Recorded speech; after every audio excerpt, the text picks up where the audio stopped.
the focus been like this week, given all the hype surrounding Saturday?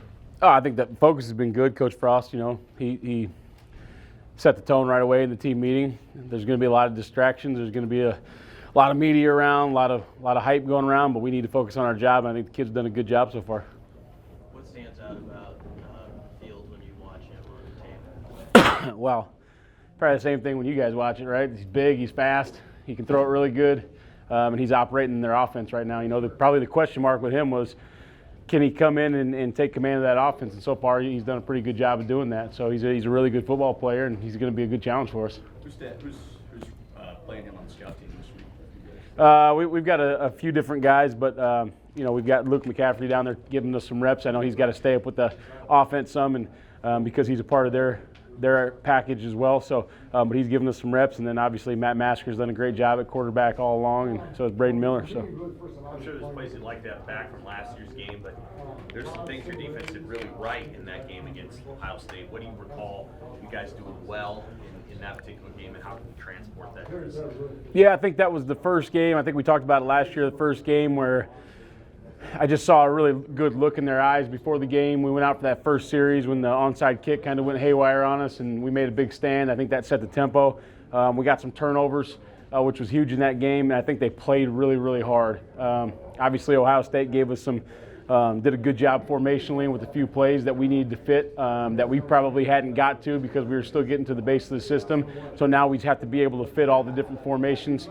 I think Coach Ryan Day does a good job of giving you a lot of condensed formations, a lot of formation in the boundary, a lot of just things that you don't see on a day-to-day basis. And so it's not necessarily the plays, it's just being able to fit all the formations that they give you. You face a pretty dynamic offensive coordinator yourself every day in practice. I'm not saying that they're necessarily the same kinds of offenses, but the challenges that Frost presents you every day, how similar is that to what they teach you? Yeah, I think it's a very similar situation.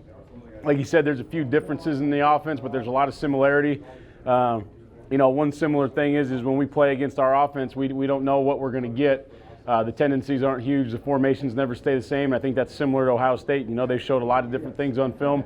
Not a lot of tendencies to dial in with 3 games in, a new offensive coordinator, a new head coach. So it's much like that. You have to play rules football. You have to know your assignments, and you have to give your eyes in the right spot. There's been a lot of talk about J.K. Dobbins leading into this game, but what stands out about Master Teague? Well, Master Teague is a really good back out of the backfield, can catch the football, make some things. You're talking about number 30? Yeah, right? Freshman. Yep. Yeah, he can do some things out of the backfield. They're just different backs. I think J.K. Dobbins is and I know a lot of these guys' names. I don't know a lot of them by number, but J.K. Dobbins does a great job of being a good mix of a cutback back and also a power back. I think he gives them what they want, and then he can get spelled by Teague when they need to do some other things in the offense. More of a speed guy, more of an out of the backfield type guy, and he can do a lot of things. How do you feel about their offensive line? Do you guys think the D-line can get to Dobbins and Fields? Yeah, their offensive line it's a good group. I mean, it's a big group. It's a physical group. They've done a nice job. I mean, they got a grad transfer in there. They've got a couple returning starters. I think our D-line's pretty good. So I think that's going to be a really good matchup up front. I think it's going to be competitive. I think that they're probably getting ready for a good matchup in the trenches. I don't think they've seen a defensive line as good as ours, and we probably haven't seen an offensive line as good as theirs. So I'm looking forward to that matchup and seeing what gets done there. Haskins was pretty stationary last year. Fields, obviously, you mentioned he's big and he can run.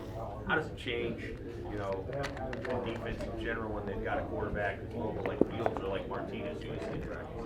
Yeah, I think the one thing it changes is, your calls and how you operate in the calls. You have to always account for the quarterback in the run game, which is, you're almost playing option football a lot when that quarterback is a viable option.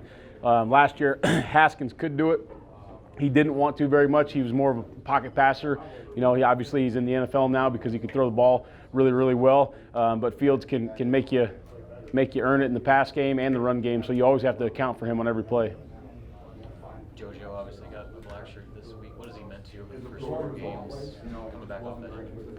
Yeah, I mean, like we talked about it all through camp. He allows us to do some some different things. We can slide into 3-down and 4-down defense pretty easily with JoJo in there. Obviously, he's a good player. He's a good tackler. He's going to make some plays as he continues to get healthy and can practice every day and those types of things. I think he's going to get better and better and better. What they do a nice job of is